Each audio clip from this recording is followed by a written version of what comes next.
स्कूलों का जो ये सरकार सरकारी शिक्षा तंत्र को बर्बाद करने पर तुली हुई है। लगातार स्कूलों को बंद किया जा रहा है, मर्ज किया जा रहा है। 8 साल से 8.5 साल से शिक्षकों की भर्ती नहीं हुई हरियाणा में।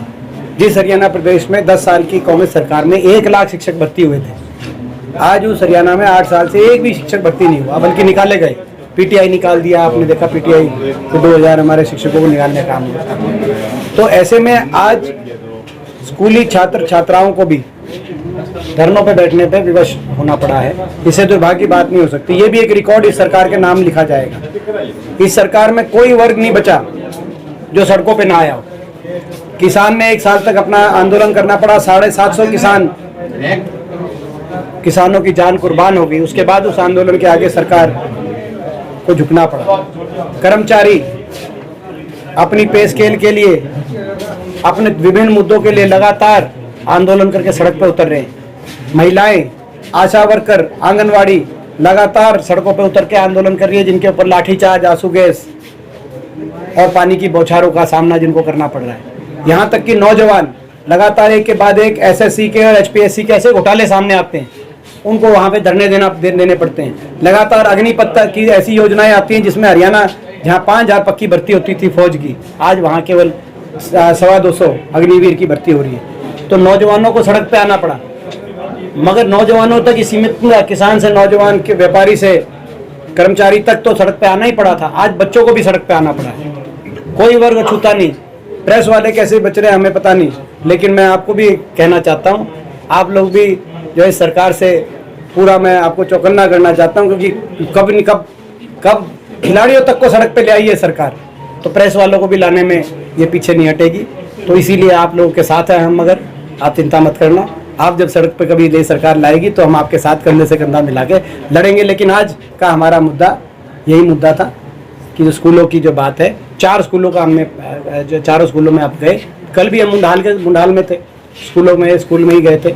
तो लगातार जिन स्कूलों में पूरे हरियाणा प्रदेश में इस तरह की जो स्कूल बंद हुए हैं या स्टाफ की शॉर्टेज हुई है, मैं जा रहा हूँ जहाँ धरने हैं। सर, शिक्षा नीति जो हरियाणा सरकार की अभी है, ये शिक्षा जो नीति है, इस शिक्षा नीति में भी अलग अलग नीतियां हैं जो स्कूली शिक्षा नीति के अंदर नहीं आती, उन स्कूलों को भी मर्ज किया जा रहा है।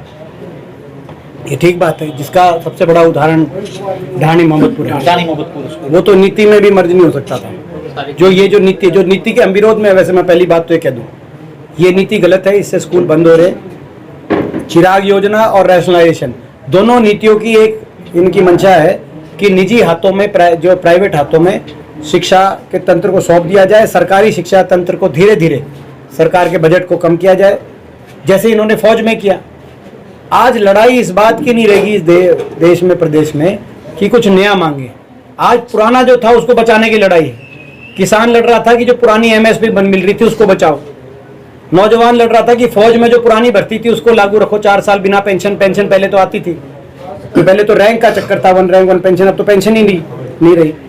और हम ये लड़ाई बच्चे ये लड़ रहे हैं, जब शिक्षा पहले थी, प्रणाली शिक्षा व्यवस्था थी, कम से कम उसको ये बचा के रखे। शिक्षा प्रणाली गलत की ये जो नीति है, इसकी हम घोर निंदा करते हैं। विधानसभा में भी उठाएंगे और हम संसद में भी उठाएंगे। सर, सरकार ने पहले किसानों को अपना टारगेट किया, उसके बाद सैनिकों को टारगेट किया, अब स्कूलों को टारगेट किया। लास्ट हमारी पीढ़ी बचती है, बच्चे जो है, अगर हमारे बच्चे ही नहीं पढ़ पाएंगे तो हमारा देश कैसे समृद्ध हो पाएगा। इस सरकार की इस नीति के खिलाफ कांग्रेस की क्या रणनीति है? देखिए, हम सड़क से लेकर संसद तक इसको बात को उठाएंगे।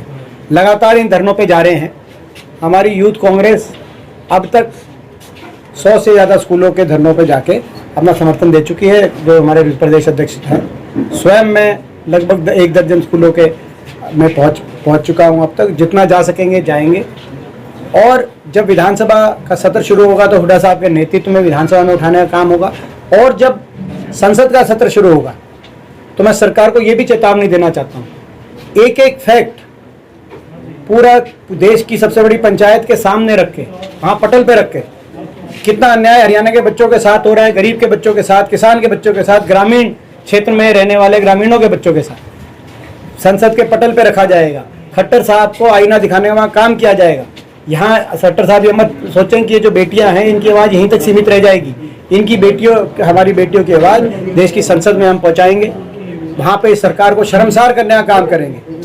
और सरकार यदि अपनी देश की सबसे बड़ी पंचायत में होने वाली इस फजीयत से बचना चाहती है तो उससे पहले इन स्कूलों के अंदर शिक्षकों का इंतजाम करें और शिक्षकों की भर्ती की घोषणा हो। सरकार से हम ये मांग करते हैं, बड़े पैमाने पर शिक्षकों की भर्ती की घोषणा सरकार की जाए। सर लास्ट वाला मेरा, देश में पहली बार ऐसा हो रहा है कि कोई एमपी किसी गांव में आता है, आप किसी गांव में आए, आपने आवाज सुनी और निमंत्रण दिया कि आप देश की सबसे बड़ी पंचायत में गांव का प्रतिनिधि हो, गांव के दो चार जो लोग हैं जा सकते हैं। देश में पहली बार हो रहा है।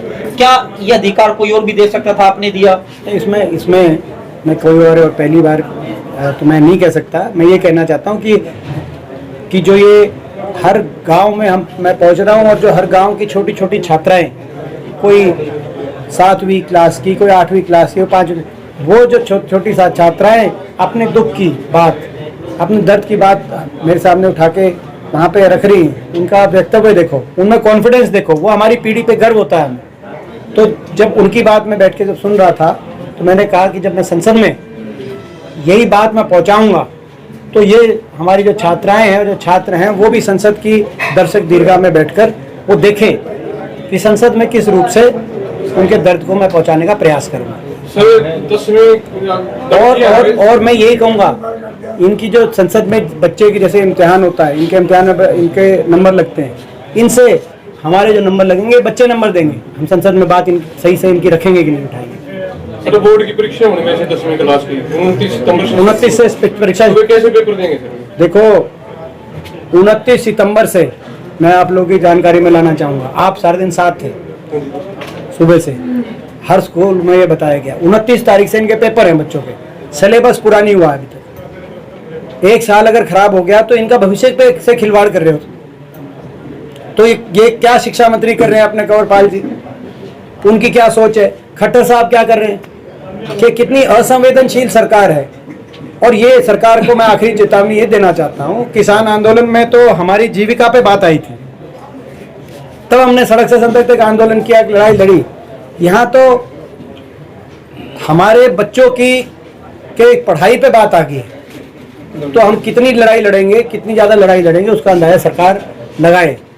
ये बड़े दुर्भाग्य की बात है। अच्छा, ये भी मैंने कहा, पहले मैंने जो कहा कि ये पहली सरकार ही ऐसी है, ये सही बात है। जो हमारी सरकार थी, तो हमारी सरकार के समय हरियाणा में 2400 स्कूल बनाए गए नए, जिसमें 1350 अपग्रेड थे, 1100 नए स्थापित किए गए।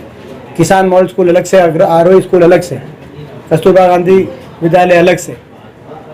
इस सरकार ने 2400 स्कूल की बात तो दूर की बात है, इस नए स्कूल बनाने की बात तो दूर की बात है, इस सरकार ने 4800 स्कूल मर्ज के नाम पे बंद कर दिए और 301 स्कूलों पे परमानेंट ताला लगा दिया। 14000 स्कूल थे हरियाणा में सरकारी स्कूल 2014 में, आज 9800 स्कूल हरियाणा में रह गए। ये इससे बड़ा दुर्भाग्य हो नहीं सकता। दुर्भाग्य एक और मैं बताता हूँ, बड़ा एक फैक्ट आपको, ये जो 105 स्कूल इस बार बंद किए, कुल 301 बंद किए, मगर इस वाले और ताजा ऑर्डर में 105 जो बंद हुए, उन 105 स्कूलों में से 61 स्कूल हुड्डा सरकार के समय बने थे। तो आप इसमें कितना बड़ा, इसमें कहीं ना कहीं राजनीतिक द्वेष की भावना भी इसमें दिखाई दे रही है हमें। वो 65 स्कूल जो थे, 61 स्कूल, 105 में से 61 स्कूल हमारी सरकार के समय वो स्कूल बने थे। तो आप इसमें तुलना भी कर सकते हो किसकी सरकारी क्या नियत रही इस विषय को लेकर, मगर इस सरकार में कहीं ना कहीं राजनीतिक द्वेष की भावना भी कहीं ना कहीं देखी जा रही है। एक ढाणी मोहब्बतपुर के अंदर स्कूल है सर, वो पोर्टल पर ही बंद कर दिया उसको। हाँ, ढाणी मोहब्बतपुर का तो एक ऐसा केस है कि जो अभी बता रहे थे कि वो तो इस पॉलिसी के तहत भी वो तो उसमें से शिक्षक नहीं उठने चाहिए थे, लेकिन उसमें उठ गए। पॉलिसी के अंदर भी नहीं आता था तो भी मर्ज हो गया, वो तो दूसरे गांव के स्कूल के साथ मर्ज हो गया, जबकि दूसरे गांव के स्कूल के साथ मर्ज नहीं हो सकता। आदमपुर का चुनाव लोगों का साथ हमें मिलेगा।